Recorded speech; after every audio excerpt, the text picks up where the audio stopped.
হজ এবং উমরাকারী ব্যক্তি ওই মাল থেকে ডাবল তাকে আল্লাহ তাআলা ফেরত দিয়ে দেন।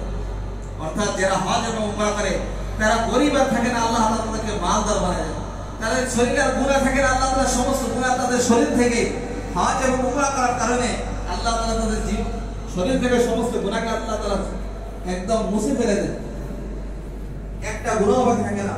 কারণ বিশ্বনবী সাল্লাল্লাহু আলাইহি ওয়াসাল্লাম বলেন, যারা হজ করে উমরা করে আল্লাহ তাআলার ঘর থেকে আসবে, তারা এরকম ভাবে আসলো যেন আজকেই সে দুনিয়াতে আসছে, অর্থাৎ আজকেই তার জন্ম।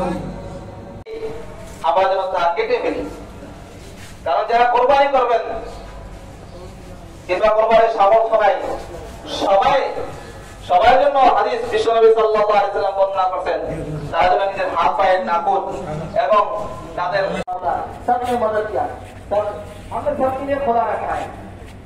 लेकिन 1-2 रुपया तो नसीब नहीं होगा, बहुत पैसा चाहिए, लेकिन सबकी हिस्सा लग जाए, मतलब है ताकि हम सबकी आदत लग जाए और सब हम का कहते हैं हम इस नसीब में चले गए लोगों को।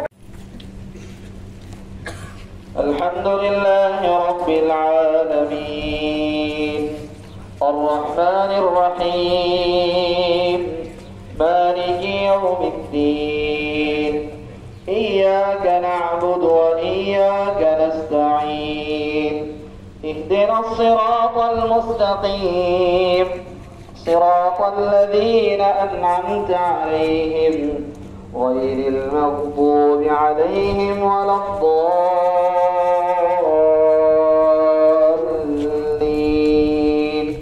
آمين.